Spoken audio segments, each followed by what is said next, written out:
আমন্ত্রণ জানাই এটি নিউজের রোজ রাতে নিয়মিত আয়োজন নিউজ গ্যালারিতে। আপনারা দেখছেন দি একমি ল্যাবরেটরিজ লিমিটেডের সৌজন্যে আমরা এই অনুষ্ঠানে মূলত করোনা ভাইরাসের কারণে সৃষ্ট বৈশ্বিক মহামারী পরিস্থিতি এবং অন্যান্য সাম্প্রতিক এবং জনগুরুত্বপূর্ণ বিষয় নিয়ে আলোচনা করবার চেষ্টা করি। যথারীতি আজকে আলোচনা শুরু করছি একজন চিকিৎসককে দিয়ে। তিনি বঙ্গবন্ধু শেখ মুজিব মেডিকেল বিশ্ববিদ্যালয়ের হেপাটোলজিস্ট একজন ডাক্তার মোহাম্মদ সাইফুল ইসলাম। ডাক্তার মোহাম্মদ সাইফুল ইসলাম, আপনাকে অনেক ধন্যবাদ আমাদের সঙ্গে এই আলোচনায় আপনাকে আজকে পেয়ে। আমরা একটু করোনা ভাইরাস বিষয়ে আপনার গত 8 মাসেরও বেশি সময় ধরে বাংলাদেশে যে করোনা ভাইরাসের যে অভিজ্ঞতার ভেতর দিয়ে আমরা যাচ্ছি সে বিষয়ে আপনার অভিজ্ঞতাটি আমরা শুনবো। যে আমরা শুনছিলাম যে যাদের ডায়াবেটিস, হৃদরোগ, লিভার বা অন্যান্য সমস্যা রয়েছে তাদের ক্ষেত্রে করোনা ভাইরাসে আক্রান্ত হলে ঝুঁকি অনেক বেশি, এবং আমরা এর মধ্যে তার বেশ কিছু প্রমাণও দেখেছি। তো যাদের লিভারের সমস্যা আগে থেকেই রয়েছে, লিভারের জন্য তাদের নিয়মিত চিকিৎসার অধীনে থাকতে হয়, তাদের ক্ষেত্রে করোনা ভাইরাসে আক্রান্ত হওয়ার ফলে কি ধরনের বাড়তি বৈশিষ্ট্য, প্রতিক্রিয়া, উপসর্গ আপনারা দেখছেন এবং তার চিকিৎসা কেমন চলছে একটু আপনার কাছে শুনবো। ধন্যবাদ। যেহেতু আমি আমি লিভার চিকিৎসার সাথে জড়িত, সুতরাং এই ধরনের রোগীগুলি আমাদেরকে সবচেয়ে বেশি ফেস করতে হচ্ছে। তো আমরা অলরেডি জেনে আসছি যে যাদের ডায়াবেটিস আছে বা বিভিন্ন ধরনের ক্রনিক ডিজিজ আছে, তার মধ্যে লিভার ডিজিজ একটা অন্যতম। তাদের ক্ষেত্রে করোনার ঝুঁকিটাও বেশি, এবং তারা যদি করোনা দ্বারা আক্রান্ত হয় সেক্ষেত্রে তাদের আউটকামটাও একটু খারাপ থাকে। আমি যদি স্পেসিফিক লিভারের রোগের কথা বলি, যারা দীর্ঘমেয়াদী লিভারের রোগে আক্রান্ত, তাদের সাধারণত তারা ইমিউনো কম্প্রোমাইজ থাকে, অর্থাৎ তাদের শরীরে রোগ প্রতিরোধ ক্ষমতাটা কম থাকে আগে থেকেই। সুতরাং এই ক্ষেত্রে যখন তারা করোনা দ্বারা আক্রান্ত হচ্ছে তখন তাদের ক্ষেত্রে করোনার রোগের মাত্রাটা একটু বেশি হচ্ছে, অর্থাৎ সিভিয়ারের দিকে চলে যাচ্ছে। এছাড়া দেখা যাচ্ছে যারা আগে থেকে ক্রনিক লিভার ডিজিজে আক্রান্ত কিন্তু তাদের অন্য কোনো উপসর্গ ছিল না, অর্থাৎ তারা লিভারের রোগ নিয়েও একটা সাধারণ জীবন যাপন করে আসছিলেন, তাদের ক্ষেত্রে করোনা আক্রান্ত হওয়ার পর হঠাৎ করে সেই রোগটা আরো অতিমাত্রায় বৃদ্ধি পাচ্ছে। তারা দেখা যাচ্ছে যে আরো খারাপের দিকে চলে যাচ্ছে অতি দ্রুত। কি ধরনের প্রভাব পড়ছে লিভারে? আচ্ছা, প্রথম প্রভাব যেটা পড়ছে যে লিভারের এনজাইম গুলি বেড়ে যাচ্ছে, লিভার ফাংশনটা হঠাৎ করে খারাপের দিকে চলে যাচ্ছে। যাদের লিভার এনজাইম আগে নর্মাল থাকতো, সেই লিভার এনজাইম গুলি নর্মালের চেয়ে কয়েক গুণ, 3 গুণ 4 গুণ, অথবা কোনো কোনো ক্ষেত্রে 10 গুণেরও বেশি বেড়ে যাচ্ছে। অথবা যাদের আগে লিভার রোগ নিয়ে কোনো অন্য কোনো সিমটম ছিল না বা পেটে পানি ছিল না, তাদের হঠাৎ করে পেটে পানি চলে আসছে। বা যাদের আগে কখনো রক্ত বমির কোনো হিস্ট্রি ছিল না, সেক্ষেত্রে তারা হঠাৎ করে রক্ত বমি নিয়ে আমাদের কাছে প্রেজেন্ট করছে। এই ধরনের নতুন নতুন উপসর্গ নিয়ে তারা আমাদের কাছে যাদের আগে হয়তো লিভারের কোনো সমস্যা ছিল না, কিংবা থাকলেও হয়তো উপসর্গগুলো অপ্রকাশিত অবস্থায় ছিল এবং এর মাঝখানে তিনি হয়তো করোনা ভাইরাসে আক্রান্ত হয়ে সুস্থ হয়ে গেছেন, তাদের ক্ষেত্রে কি এই লিভারের সমস্যা থাকলে সেটি প্রকাশিত হচ্ছে বা সমস্যা উপসর্গগুলো কি অনেক প্রকট হয়ে উঠছে? যাদের আগে থেকে লিভার ডিজিজ ছিল কিন্তু কোনো উপসর্গ ছিল না, তাদের করোনা আক্রান্ত হওয়ার পরে সেই উপসর্গগুলি কিন্তু নতুন করে দেখা দিচ্ছে। এবং দেখা যাচ্ছে যে আমরা করোনার জন্য যে ইনভেস্টিগেশন গুলি করাচ্ছি তখন যে দেখা যাচ্ছে যে লিভারের ফাংশনটা তার খারাপ বের হয়ে আসছে। এবং তখন আমরা রুটিন অন্য ইনভেস্টিগেশন করতে যেয়ে আমরা দেখতে পাচ্ছি যে তার আগে থেকে লিভারের রোগ ছিল, হয়তোবা সেটা প্রকাশ পায়নি, কিন্তু করোনা আক্রান্ত হওয়ার কারণে সেটা এখন নতুন করে প্রকাশ পাচ্ছে। করোনার সঙ্গে কি জন্ডিসের কোনো সম্পর্ক দেখতে পেলেন এর মধ্যে? বেশ কিছু রিপোর্ট এসেছে যে করোনা অ্যাকুট হেপাটাইটিস বা অ্যাকুট হেপাটাইটিস করতে পারে, কিন্তু ওইভাবে আমরা যেটাকে জন্ডিস বলি, যে বিলিরুবিনের মাত্রা অনেক বেড়ে যাওয়া, সেই ধরনের পেশেন্ট আমি এখন পর্যন্ত পাইনি। কিন্তু ওই যে বললাম, যাদের আগে থেকে লিভারের রোগ ছিল, যারা ক্রনিক লিভার ডিজিজে আক্রান্ত, সেই ক্ষেত্রে করোনা আক্রান্ত হওয়ার পরে জন্ডিসটা বেড়ে গিয়েছে, এরকম কেস পাওয়া গিয়েছে এবং পাওয়া যাচ্ছে। আচ্ছা, সেক্ষেত্রে যাদের আসলে পরিস্থিতি খারাপ হচ্ছে করোনা ভাইরাসে আক্রান্ত হবার কারণে এবং তাদের একটা চিকিৎসা যার অধীনে তারা ছিলেন, তো সেক্ষেত্রে আপনার বাড়তি কি পরামর্শ নতুন করে দিচ্ছেন কোভিড পরবর্তী এই নতুন বাস্তবতায়? যারা আমাদের আগে থেকে জানা যে লিভারের রোগী, তাদের ক্ষেত্রে একটু বাড়তি সতর্কতা হিসেবে আমরা যেই পরামর্শগুলি দিচ্ছি, ইন জেনারেল যে পরামর্শ সেগুলি তো আছে, এর পাশাপাশি হচ্ছে যে যদি একান্ত বাধ্য না হয় তাহলে আমরা কোনো ইনভেসিভ প্রসিডিওর, অর্থাৎ যেই পেশেন্টের যে রোগের জন্য আমাদের এন্ডোস্কোপির প্রয়োজন ছিল তাদেরকে আমরা এন্ডোস্কোপিটা কিছুদিন পরে করার জন্য বলছি। যে খুব বেশি প্রয়োজন না হলে তাদেরকে আমরা কোনো ইনভেসিভ প্রসিডিওর বা যেসব ক্ষেত্রে করোনায় আক্রান্ত হওয়ার ঝুঁকিটা বেশি এই ধরনের কাজগুলি থেকে বিরত থাকার জন্য বলছি। অথবা যাদের রেগুলার যে ফলো আপের টাইমটা ছিল 3 মাস পর অথবা 6 মাস পর, তাদেরকে আমরা যদি নতুন কোনো সমস্যা না থেকে থাকে সেক্ষেত্রে আমরা ফলো আপটা একটু ডিলে করে দিচ্ছি, যাতে তাদেরকে ঘন ঘন হাসপাতালে না আসতে হয়। যাদের লিভারের সমস্যা নেই, একেবারেই সুস্থ স্বাভাবিক জীবনযাপন করছিলেন, কিন্তু এর মধ্যবর্তী সময় তিনি হয়তো করোনা ভাইরাসে আক্রান্ত হয়েছেন। আমরা শুনছি যে করোনা ভাইরাসে আক্রান্ত হলে সুস্থ হয়ে যাবার পরেও কোনো কোনো অংশ শরীরের ক্ষতিগ্রস্ত হচ্ছে বা দীর্ঘমেয়াদী প্রভাব হয়তো রয়ে যাচ্ছে। লিভারের ক্ষেত্রে কি এরকম সুস্থ মানুষের বেলায় কোনো রকম দীর্ঘমেয়াদী বা স্বল্পমেয়াদী কোনো ক্ষতিকর প্রভাব কি আপনারা পাচ্ছেন? স্বল্পমেয়াদী প্রভাব তো অবশ্যই আছে, কিন্তু দীর্ঘমেয়াদী প্রভাব আসলে আমরা এখন পর্যন্ত পাইনি। স্বল্পমেয়াদী প্রভাব বলতে প্রথমে যে বললাম যে যেহেতু করোনার প্রত্যেকটা আমাদের শরীরের প্রত্যেকটা অঙ্গকে এফেক্ট করতে পারে, তার মধ্যে একটা পার্ট হচ্ছে লিভার, এবং লিভারে আক্রান্ত হওয়ার কারণে লিভারের সাময়িক কিছু হেপাটাইটিস হচ্ছে, যেটা আমরা বললাম যে এনজাইম বেড়ে যাচ্ছে। তবে এটা সাধারণত করোনা থেকে সুস্থ হয়ে ওঠার পরে এটা আবার আগের পর্যায়ে চলে আসে, এটাই স্বাভাবিক। দীর্ঘমেয়াদী যাদের একদমই আগের থেকে কোনো লিভারের রোগ ছিল না, তাদের ক্ষেত্রে দীর্ঘমেয়াদী লিভারের রোগ হওয়ার সম্ভাবনা করোনার দ্বারা কম। জি, অনেক ধন্যবাদ ডক্টর সাইফুল ইসলাম আমাদের সঙ্গে এই আলোচনায় যুক্ত হবার জন্য।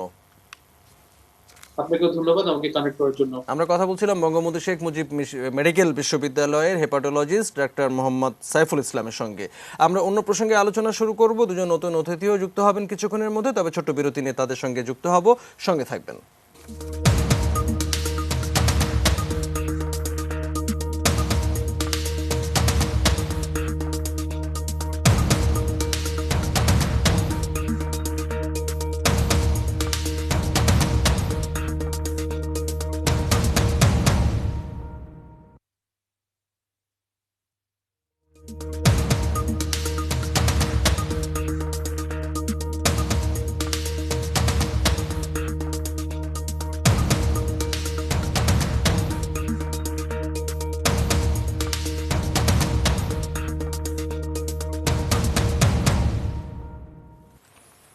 আবারও ফিরে এলাম এটি নিউজের রোজ রাতে নিয়মিত আয়োজন নিউজ গ্যালারিতে। আপনারা দেখছেন দি একমি ল্যাবরেটরিজ লিমিটেডের সৌজন্যে। আমরা নতুন প্রসঙ্গে যাচ্ছি, আর অতিথি কারা আছেন প্রথমেই তাদের সঙ্গে একটু আলাপ করিয়ে দেই। আমাদের সঙ্গে আছেন ফায়ার সার্ভিস এবং সিভিল ডিফেন্সের সাবেক মহাপরিচালক অবসরপ্রাপ্ত ব্রিগেডিয়ার জেনারেল আলী আহমেদ খান, এবং রয়েছেন নগর পরিকল্পনাবিদ এবং বাংলাদেশ ইনস্টিটিউট অফ প্ল্যানার্সের সভাপতি অধ্যাপক আখতার মাহমুদ। দুজনকেই ধন্যবাদ জানাই আমাদের সঙ্গে এই আলোচনায় যুক্ত হবার জন্য। আমরা আলোচনাটি শুরু করছি। আমাদের সঙ্গে ব্রিগেডিয়ার জেনারেল আলী আহমেদ খান আছেন আমাদের সঙ্গে। আমরা আপনাকে দিয়ে আলোচনাটি শুরু করতে চাই। আমরা প্রতি বছরই দেখি যে শুষ্ক মৌসুম এলেই বিভিন্ন এলাকায় আগুনের খবর আমরা পাই, আমাদের গণমাধ্যমে সেগুলো সংবাদ শিরোনাম হয়। গতকালও ঢাকার মহাখালীতে একটি বস্তি, সাততলা বস্তিতে আগুনের ঘটনা ঘটেছে। মৌসুম তো মাত্র শুরু হলো। আপনার কাছে একটু শুনবো আপনার অভিজ্ঞতা থেকে যে আমাদের গত কয়েক দশকে আমাদের ফায়ার সার্ভিসের সক্ষমতা বেড়েছে, সাধারণ মানুষের মধ্যে সচেতনতাও বেড়েছে, তবে অসচেতনতা, অসতর্কতার হারও নিশ্চয়ই নেহাত কম নয়। তার উদাহরণ তো আমাদের সামনেই প্রায়শই চোখে পড়ছে। তো সামগ্রিকভাবে আমাদের অগ্রগতি এবং এখনো কোন কোন বিষয়ে কাজ করবার রয়েছে একটু আপনার অভিজ্ঞতা থেকে শুনতে চাইবো। ধন্যবাদ এটিএন নিউজকে আমাকে সুযোগ দেওয়ার জন্য। প্রথমে আমি সমবেদনা জানাচ্ছি, বিশেষ করে যাদের এটা দুটো বড় আগুনে অনেক অনেক ক্ষতিগ্রস্ত হয়ে যারা অনেক গরিব মানুষ তাদের আর কি, এই জন্য ক্ষতিগ্রস্ত পরিবারদের সমবেদনা রইল। বাট আমি সাথে সাথে এটাও বলতে যাচ্ছি যে আপনি যেটা বললেন শুষ্ক মৌসুমে কেন কিভাবে হয় আগুনটা, আসলে শুষ্ক মৌসুম তো আপনি দেখেছেন যে এই বিশেষ করে যে আমরা বস্তি এলাকায় কিন্তু এমনি ঝুঁকিপূর্ণ, কারণ এখানে বিশেষ করে অগ্নি ঝুঁকিপূর্ণ। এখানে হয়তো ভূমিকম্পের হয়তো ক্ষতি না হতে পারে। বিশেষ করে অগ্নির দিক থেকে বলবো যে এটা খুবই ভার্নারেবল। কারণ আমরা দেখেছি যে অপরিকল্পিত নগরায়ন হচ্ছে, শিল্পায়ন হচ্ছে, এগুলো কিন্তু বস্তিগুলো কিন্তু অপরিকল্পিতভাবে হচ্ছে, এবং সেখানে কিন্তু অবৈধ গ্যাস লাইন, ইলেকট্রিক লাইন আছে। তারপরে এখানে কোনো জলাধার নাই। আমাদের বাড়িঘরগুলো খুবই এই বাঁশ কাঠ দিয়ে বানানো এবং খুবই দাহ্য পদার্থ আছে, ভিতরেও বিভিন্ন রকম মনে করো যে ফ্লেমেবল ম্যাটেরিয়ালও আছে, প্লাস এখানে আমরা দেখেছি যে বিশেষ করে যে বস্তিবাসী অনেক কাগজ ভাঙারির আইটেম আছে। সুতরাং এইগুলো থেকে কিন্তু যে কোনো সময় আগুনটা লাগে ছোট থেকে বড় হয়ে যায় এবং সাথে সাথে কিন্তু বাতাসে আগুনটা ছড়িয়ে যায় এবং কারো সামর্থ্য নাই কিন্তু বড় আগুন ছোট করা আসলে, আনলেস হয়তো কিছু পোর্শন পুড়ে যায় অথবা এগুলো ফায়ার সার্ভিসে কিছু কিছু মানে ক্ষতি কমাতে পারে। তবে যেহেতু শহর এলাকায় বলবো শুধু বস্তিবাসীও নয়, এখানে কিন্তু এখানে আপনি যেটা বললেন যে শুষ্ক অংশকে, কারণ আজকাল বর্তমান শহরে এলপিজি গ্যাস ইউজ করতেছে আমরা, তারপর ইলেকট্রিক লাইন যেগুলো আছে এগুলো ঠিক মতো ইন্সপেকশন করা হয় না, হাই রাইজ বিল্ডিং এর ফায়ার সেফটি গুলো সঠিক নাই, কারণ যারা আছে এই তদারকি সংস্থার গাফলতি আছে, তাদের শিথিলতাও আছে, এবং সর্বোপরি যে বিল্ডিং কোড, ফায়ার কোড এগুলো না মেনে যখনই আমরা বিল্ডিংটা বানাচ্ছি তখন কিন্তু আমরা একটা ঝুঁকিপূর্ণ শহরে পরিণত হয়ে যাচ্ছে। বিশেষ করে কারণ এখানে আমাদের মার্কেট আছে, হসপিটাল আছে, ইউনিভার্সিটি আছে, সব জায়গায় কিন্তু আমাদের কোড ফলো করতে হয়। এই কোড ফলো না করার প্রবণতা, এবং সেটাও কিন্তু একটা আমাদের জন্য একটা বড় ব্যর্থতা বলবো, অসীমাবদ্ধতা বলবো। আর সাথে সাথে কিন্তু আরেকটা আছে যে এনফোর্সমেন্ট বডি যারা আছে মনে করে, যারা আসলে এগুলোকে দেখভাল করবে, নজরদারি করবে, সেবাদারি প্রতিষ্ঠানগুলোর সমন্বয়ও নাই। প্লাস এখানে কিন্তু আমরা একজন তারা পর্যন্ত ফায়ার সার্ভিসের ক্লিয়ারেন্স দিবে সেই ব্যাপারেও কিন্তু তারা গাফলতি আছে, যারা বিল্ডিং ওনার যারা আছে। এবং ফায়ার সার্ভিসও যদিও অন্যান্য যে কোনো সময় তোমার বর্তমান সরকার ক্যাপাসিটি সক্ষমতা বাড়ানো হয়েছে, কিন্তু রেগুলেটরি বডি যে অথরিটি যেটা আছে বলবো, মনে করেন যে ফায়ার সেফটি এনফোর্সমেন্টকে করার জন্য যে ফায়ার সেফটি ইঞ্জিনিয়ারিং সেলের অভাব রয়েছে, যার জন্য কিন্তু এই সাপোর্টটা দিতে তাদের জন্য একটু বেগ পেতে হচ্ছে। আসলে তারা নিবেদিত প্রাণ কর্মী, তারা যাচ্ছে কিন্তু আগুন লাগার সময় পরে, কিন্তু আগুন লাগার আগে কি ব্যবস্থা আগুন না লাগতে পারে সেই ব্যাপারে কিন্তু সরকারি ভাবে আমি বলবো ফায়ার সার্ভিস সাথে সাথে সংশ্লিষ্ট মন্ত্রণালয়কে আরো অ্যাক্টিভ হতে হবে। ফায়ার সার্ভিস মন্ত্রণালয় স্বরাষ্ট্র মন্ত্রণালয় আন্ডারে, কিন্তু সেটা কিন্তু তারা কিন্তু প্রায়োরিটি পায় না সত্যি কথা বলতে কি, যার জন্য কিন্তু অন্যান্য ইম্পর্টেন্ট প্রজেক্ট এগুলো ফায়ার সার্ভিস থেকে এগুলো বাদ হয়ে যায়।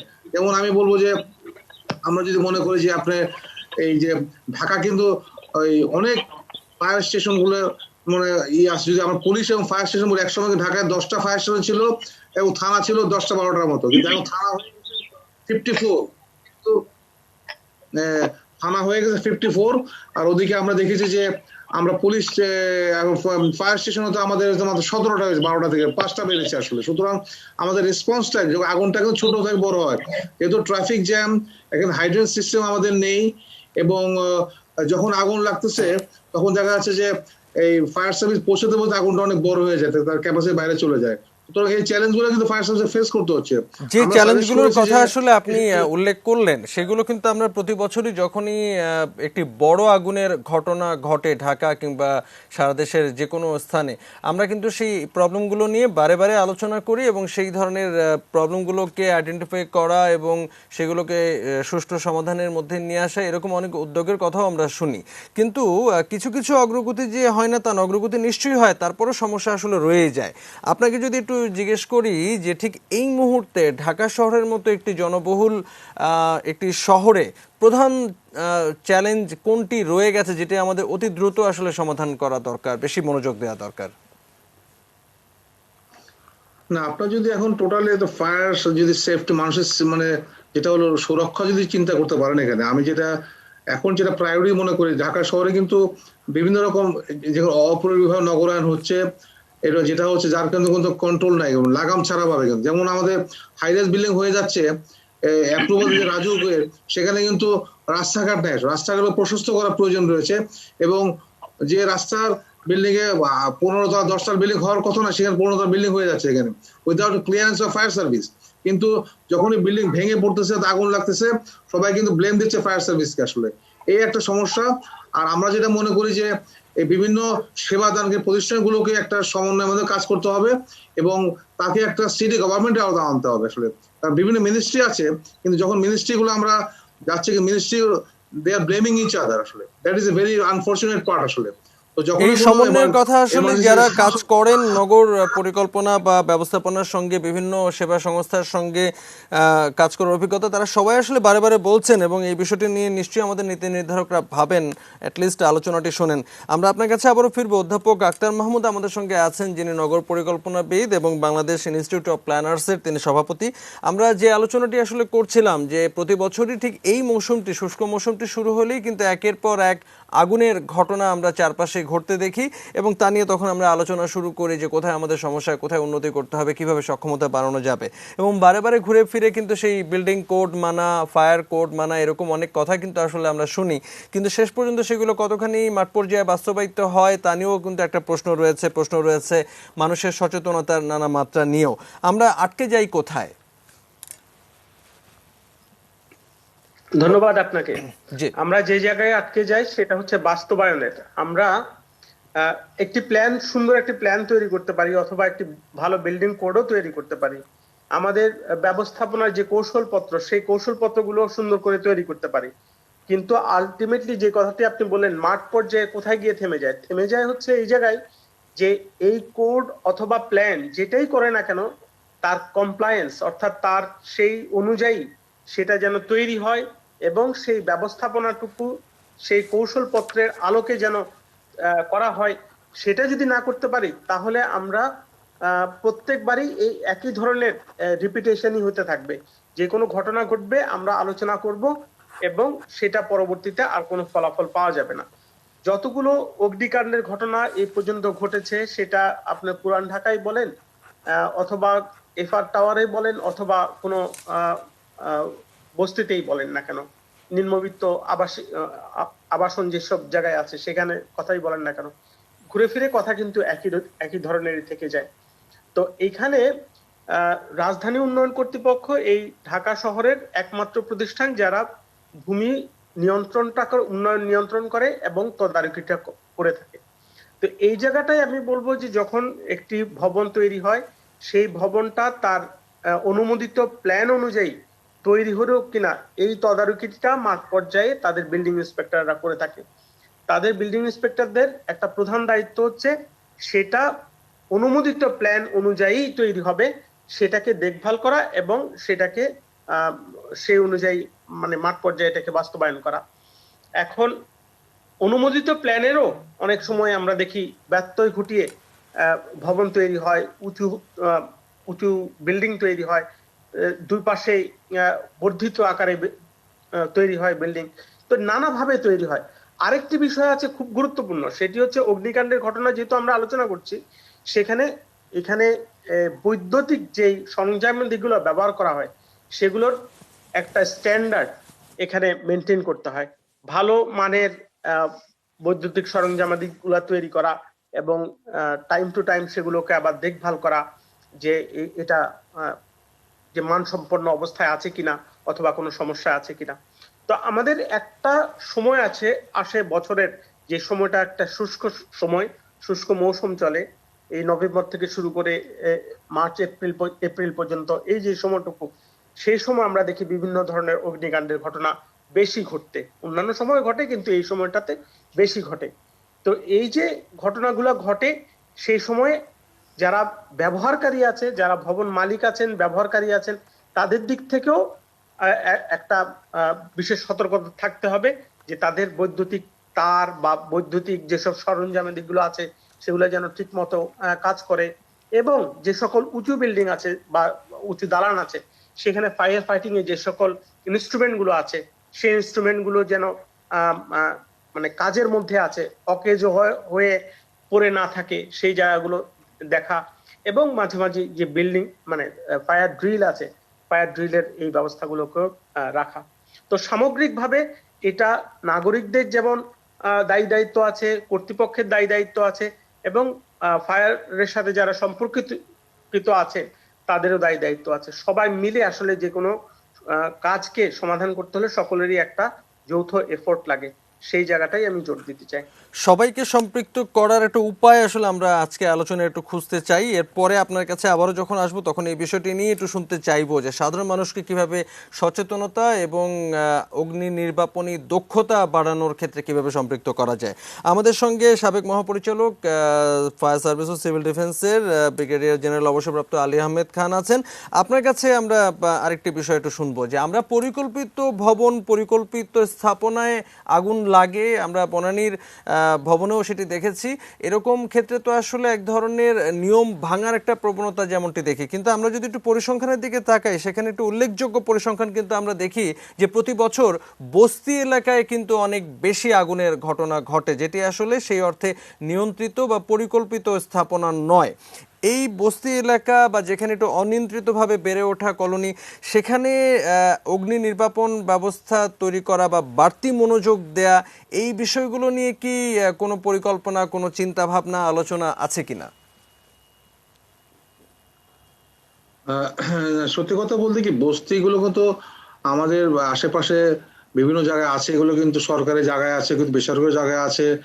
এগুলো কিন্তু যারা আমাদের দৈনন্দিন কাজে আমাদেরকে সহায়তা দিচ্ছে, আসলে বিভিন্ন বাসাবাড়ির কাজে তারা কাজ করে এবং তাদের প্রয়োজনীয়তা রয়েছে। কিন্তু একটা শহরকে প্ল্যান করে করতে হয় আসলে তাদেরকে কিভাবে, এটা কিন্তু তাদের একটা প্রয়োজনীয়তা রয়েছে, তাদের কিভাবে আমাদেরকে সেটেল ডাউন করবো এবং তারা কিভাবে থাকবে, বসবাস করবে। কিন্তু যারা তাদের লাইফ কিন্তু ঝুঁকিপূর্ণ অবস্থায় রয়েছে আসলে। দেখেন যে এই যে যে বস্তি যেগুলো আছে এখানে কিন্তু খুবই সংকীর্ণ রাস্তাঘাট এবং বাসাঘরগুলো খুবই গায়ে গায়ে লাগানো এবং টিনের ঘর, কাঠের ঘর, বাঁশের ঘর এবং শুষ্ক মৌসুমে এগুলো শুকিয়ে যাচ্ছে এবং ওখানে অনেক কাগজ আছে এবং সাথে সাথে কিন্তু যে বৈদ্যুতিক লাইনগুলো কিন্তু খোলা লাইন এগুলো, এবং স্পার্ক করলো অথবা গ্যাসের লাইনগুলো সব চোরাই লাইন, এগুলো আগুন লেগে খুব তাড়াতাড়ি শেষ হয়ে যাচ্ছে।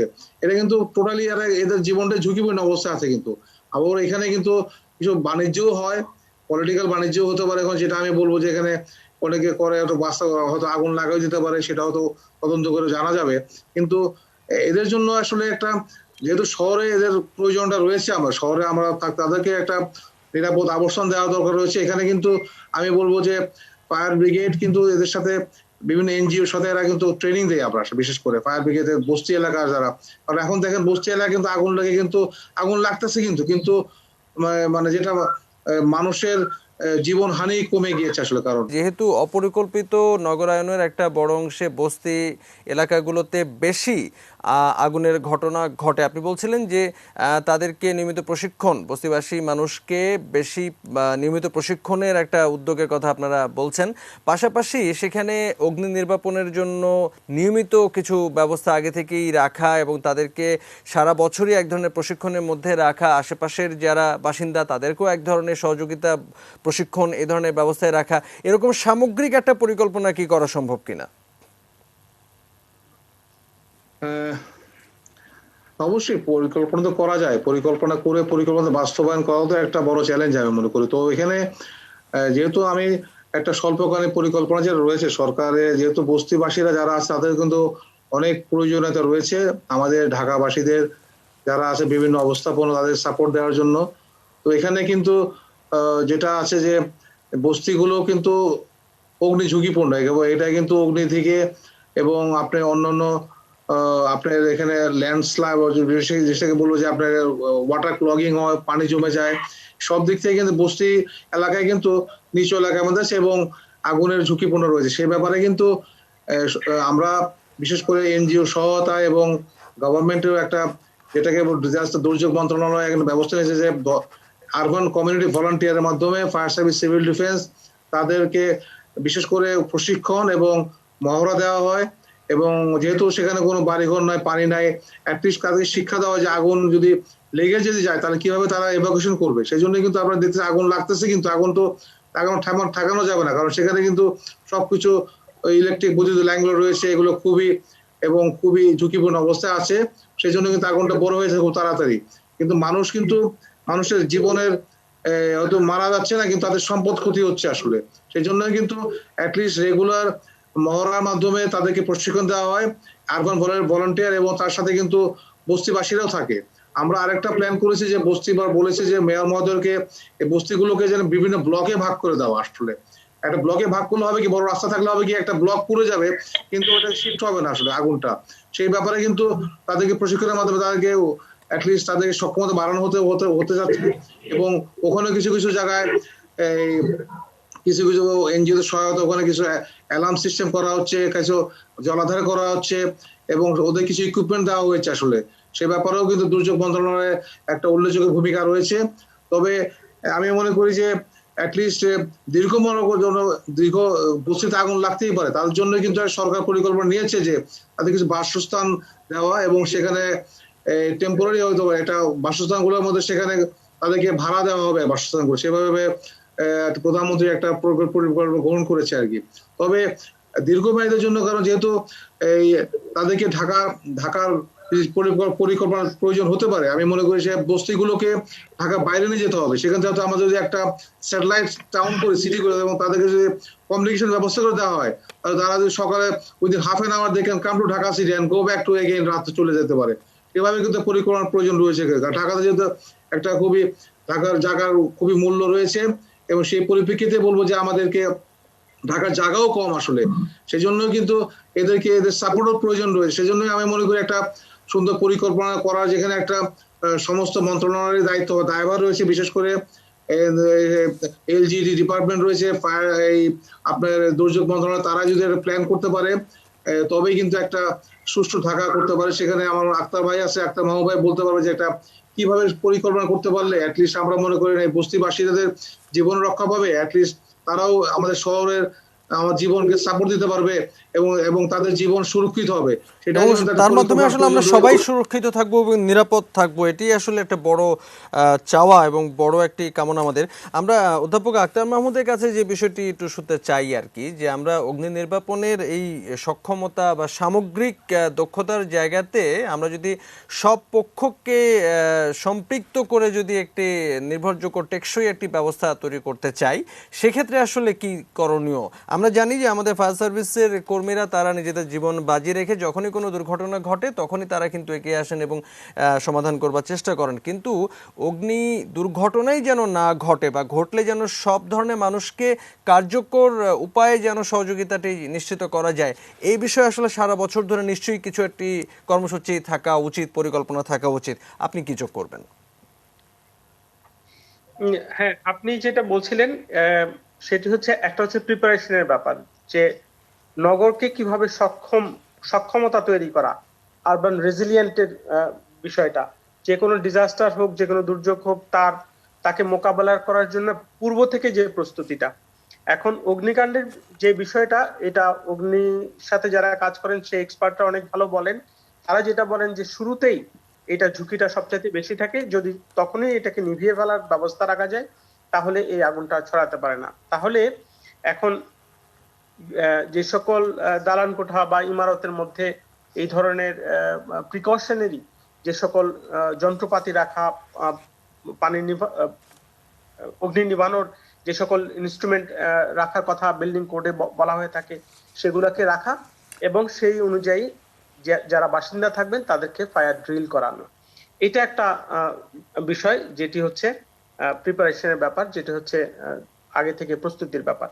আর আরেকটি বিষয় আপনি বললেন, সেটা হচ্ছে একটি যখন ঘটনা ঘটে যায়, যখন অগ্নিকাণ্ডের ঘটনা ঘটে, তখন সেখানে যারা লোকালিটির স্থানীয় পর্যায়ে যারা থাকেন তারা কিভাবে এই কাজের সাথে যুক্ত হতে পারে, এটার জন্য ভলেন্টিয়ার তৈরি করে এবং যারা ফায়ার ডিপার্টমেন্টে আছেন তাদের নিয়মিত এরকম প্রশিক্ষণের ব্যবস্থা থাকে, যে এলাকা ভিত্তিক মানুষকে ভলেন্টিয়ার তৈরি করা, অসংখ্য ভলেন্টিয়ার তৈরি করার কথা এখানে আছে।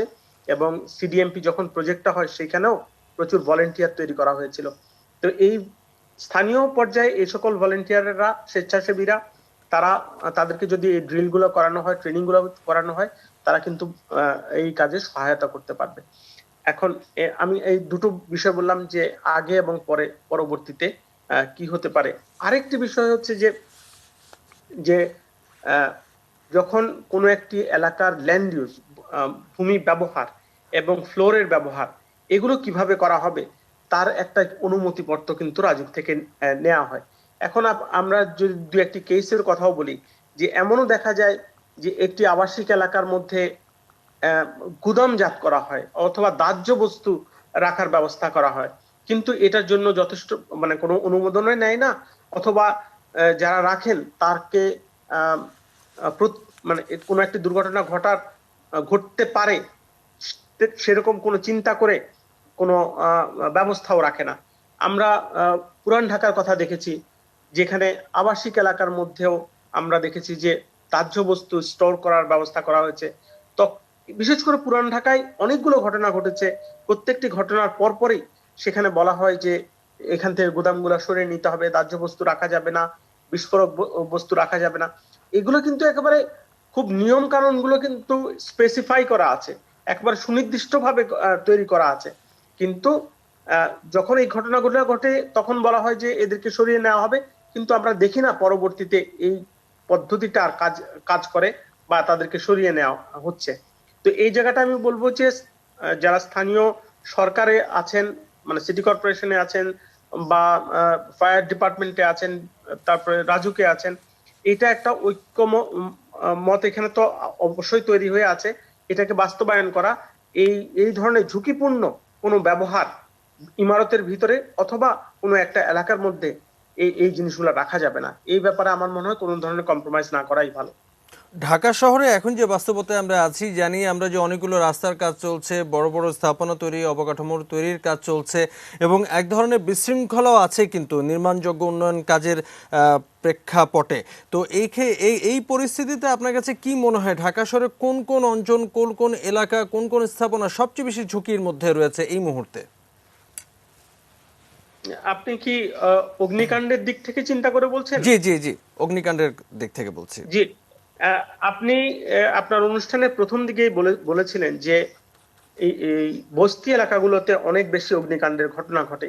এখানে অন্যতম একটা প্রধান কারণ হচ্ছে অগ্নিকাণ্ডের ঘটনার জন্য যেই ধরনের বিল্ডিং ম্যাটেরিয়াল গুলা ব্যবহার করা হয়, সেখানে দেখা যায় বস্তি এলাকাগুলোতে অনেক বেশি এই ম্যাটেরিয়াল গুলা ব্যবহার করা হয়। এটি একটি দিক যেমন আছে, তেমনি এইসব এলাকাতে যে সকল বৈদ্যুতিক সরঞ্জামাদি গুলা ব্যবহার করা হয় অথবা অন্যান্য ইউটিলিটি সার্ভিসেস এর যে কানেকশন গুলো থাকে, সেখানে গ্যাস হতে পারে বা ইলেকট্রিসিটি হতে পারে, যেটাই হয়, সেগুলোকে খুব নিরাপদ ভাবে এগুলাকে সংযোগ দেওয়া হয় না বা এগুলাকে ব্যবহার করা হয় না। তো সেই জায়গাটাই জোর দিতে হবে, যাতে করে এখান থেকে কোনো দুর্ঘটনা যেন না ঘটতে পারে, তার একটা প্রস্তুতি সেই জায়গায় থাকতে হবে। এটা একটা জায়গা। আরেকটা জায়গা হচ্ছে যে আমাদের এই ঢাকা শহরে প্রচুর জায়গা আছে যেগুলো পরিকল্পিতভাবে তৈরি হয়নি, যেগুলো খুব স্পন্টেনিয়াসলি তৈরি হয়েছে। এটাকে অর্গানিক ডেভেলপমেন্টও বলে।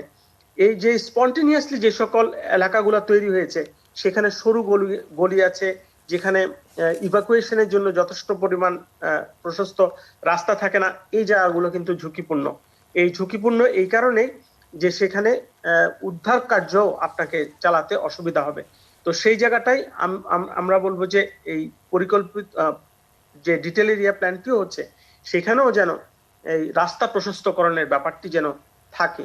তাহলে অন্ততপক্ষে যদি একটা দুর্ঘটনা ঘটে, সেখানে মানে ফায়ার অ্যাম্বুলেন্স অথবা ফায়ার ব্রিগেডের গাড়িগুলো অন্ততপক্ষে সেখানে যে পৌঁছাতে পারে। একটি হচ্ছে প্রস্তুতি, আর একটি হচ্ছে ঘটনাটি ঘটার পরে তার যে উদ্ধার কার্য। জি, অনেক ধন্যবাদ আপনাকে। আমরা একটু সাবেক মহাপরিচালকের কাছে আবারও যেতে চাই। আমাদের হাতে আর 30 সেকেন্ড সময় আছে। এই সময়ের মধ্যে একটু আপনার কাছে ছোট করেই শুনবো যে আপনি একটু আগে বলছিলেন যে সরকারের বিভিন্ন সংস্থা এবং পক্ষকে সম্পৃক্ত করে সমন্বিতভাবে একটি পরিকল্পনা এবং তার বাস্তবায়ন। আমরা যদি এর সঙ্গে সাধারণ মানুষ বা যারা বেশি ঝুঁকিতে আছেন অগ্নি দুর্ঘটনার ক্ষেত্রে, তাদেরকে সম্পৃক্ত করে যদি একটি টেকসই কাঠামো, প্রস্তুতি এবং প্রতিরক্ষার একটি ব্যবস্থা যদি গড়ে তুলতে চাই, সেক্ষেত্রে কি করণীয়, একদম ছোট করে? যেটা আক্তার মাহমুদ ভাই বললো, যেটা পরিকল্পিত শহর করার প্রয়োজনীয়তা রয়েছে এবং ঢাকা তো এটা অনেক দিনের শহর, সেই জন্য কিন্তু একটা প্রয়োজন, যেটা বলবো বস্তিবাসী যেহেতু খুব ঝুঁকিপূর্ণ অবস্থা আছে, তাদের জন্য কিন্তু আবাসনের ব্যবস্থা করা হচ্ছে। সেখানে হয়তো সরকার গৃহায়ন মন্ত্রণালয় একটা ব্যবস্থা নিচ্ছে। তবে আমি মনে করি সাথে সাথে কিন্তু বস্তিগুলো কিন্তু কোনো অবস্থাতে সুরক্ষিত না। আসলে আগুন লাগতেই পারে, আসলে আগুন ঠেকানো খুব ডিফিকাল্ট আসলে। সেই জন্যই কিন্তু তাদেরকে এই আবাসনের ব্যবস্থা করা এবং সাথে সাথে কিন্তু আমরা মনে করি যে স্যাটেলাইট একটা সিটি করতে হবে ঢাকার আশেপাশে, যেখানে যেখানে এখন একটা বড় বড় জায়গার প্রয়োজন রয়েছে।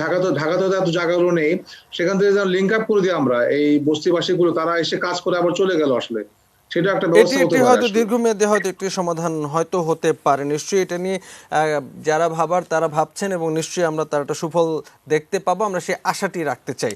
আমাদের আলোচনা একদম শেষ প্রান্তে আমরা চলে এলাম। দুজন অতিথি আমাদের সঙ্গে ছিলেন, দুজনকে অনেক ধন্যবাদ আজকে আমাদের সঙ্গে এই আলোচনায় যুক্ত হওয়ার জন্য। আপনাকে ধন্যবাদ। আপনার সবাইকে ধন্যবাদ।